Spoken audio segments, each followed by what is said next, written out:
মই এইটোক গৰিহণা দিছোঁ। এইটো গৰিহণাৰ যোগ্য। যিটো কাৰ্য তাতে হৈছে সেইটো গৰিহণাৰ যোগ্য, আৰু যিটো কাৰণত হৈছে সেই কাৰণটোকো নিৰপেক্ষভাৱে তদন্ত কৰাৰো দৰকাৰ। কিয় হৈছিল আৰু কি কাৰণত হৈছিল সেই কথাটো সকলোৱে জনা উচিত। আপোনালোকে সেই বিষয়বস্তুটোক জনাটো আপোনালোকৰো দায়িত্ব। কিয়নো বুলি ক'লে সেই বিষয়টো কি কাৰণত হৈছে, কিয় হৈছে সেইটো আপোনালোকৰো জনা দৰকাৰ, এই অসমৰ ৰাইজৰো জনাৰ অধিকাৰ আছে। আৰু এই কাৰ্যক আমি গৰিহণা দিছোঁ যে সাংবাদ গোষ্ঠীৰ কোনো এজন কৰ্মকৰ্তাক এনেধৰণৰ ঘটনাৰ পৰা যিসকলে ঘটনাটো ঘটাইছে সেইসকলৰ ওপৰত তদন্ত হ'ব লাগে, তেখেতসকলক গ্ৰেপ্তাৰ কৰিব লাগে। কিন্তু আমি ক'ব বিচাৰিছোঁ যে আমাক আওতাত কিয় আনিছে?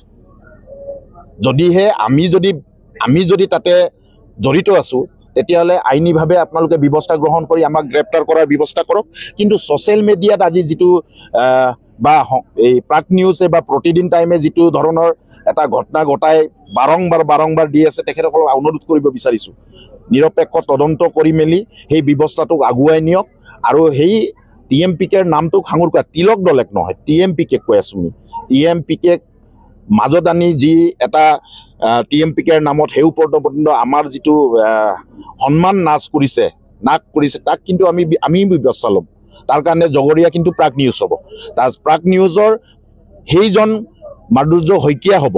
তাৰ কাৰণে প্ৰাগ নিউজৰ প্ৰত্যেকজন কৰ্মকৰ্তাক, প্ৰত্যেকজন মুৰব্বীক আমি অনুৰোধ জনাব বিচাৰোঁ TMPKৰ তৰফৰ পৰা, আপোনালোকে সেই বিষয়বস্তুটোক এটা নিৰপেক্ষ তদন্তলৈকে আনক। আপোনালোকে বিষয়টোক যাতে টানি মেলি বহুত দূৰলৈ নিনিব, বিষয়টোক সমাধা কৰাৰ দিশে আইনী ব্যৱস্থাৰ জৰিয়তে সেই ব্যৱস্থাসমূহ আপোনালোকে গ্ৰহণ কৰক।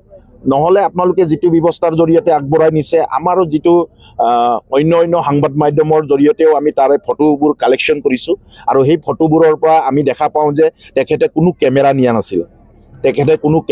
নাছিলে।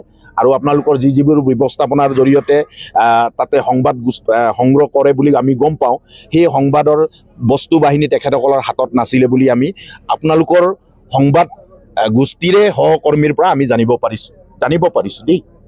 আমি দৃঢ়তাৰে ক'ব নিবিচাৰোঁ, আমিও জানিব পাৰিছোঁ যে তেখেত সেই অকল নিৰ্দিষ্ট এটা পঞ্চায়তৰ সভাপতিৰ কেন্দ্ৰ কৰি গঠন কৰা এই GP-টোৰ সপক্ষে অহা বুলি আপোনালোকৰ সংবাদ গোষ্ঠীৰে সহকৰ্মীৰ জৰিয়তে আমি সেই অনুমান আমি পাইছোঁ যে তেখেত যদি সংবাদ গোষ্ঠীৰ সংবাদ সংগ্ৰহ কৰিবহে যদি আহিছিল, তেতিয়াহ'লে তেখেতৰ কাম সেই উন্নয়ন খণ্ডটোত ৰাতিপুৱা 9:30 পৰা চিডিউল কৰা আছিল।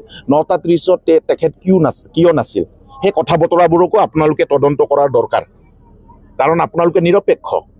সেই তদন্তৰ আঁৰত সেই কথা বতৰাবোৰকো আনিব লাগিব। যিহেতু মই গোটেই চিডিউলটো চাইছোঁ, যোৱাকালিৰ চিডিউলটো, সেই যোৱাকালিৰ চিডিউলটোত 9:30 আছিলে। 9:30ৰ চিডিউলটোৰ পৰা তেখেতে মাত্ৰ 2:30ৰ চিডিউলটোত কিয় আহিলে? আগৰ চিডিউলটোৰ সংবাদবোৰ তেখেতৰ হাতত আছেনে? তেখেতৰ নিজা এই সংবাদ কালেকশ্যন কৰাৰ জৰিয়তে পাইছেনে, নে অন্য সংবাদ সহকৰ্মীৰ পৰা এখেতে কালেকশ্যন কৰিছে? সেই কথা বতৰাবোৰকো আপোনালোকে অলপ চালি জাৰি চোৱাটো ভাল। কিয়নো যিটো ষ্টাৰ্ট হোৱা 9:30ৰ পৰা তেখেতে কেনেকৈ 2:30ত আহিলে? মই সেই কথা আপোনালোকৰ সংবাদ মাধ্যমৰ সহকৰ্মীৰ জৰিয়তে সেই ফটেজবোৰ, কথা বতৰাবোৰক মই পাইছোঁ। সেই কথা বতৰাকো আপোনালোকে নিৰপেক্ষভাৱে আপোনালোকে চালি জাৰি চাবৰ কাৰণে মই আপোনালোকৰ জৰিয়তে আপোনালোককে অনুৰোধ জনাইছোঁ।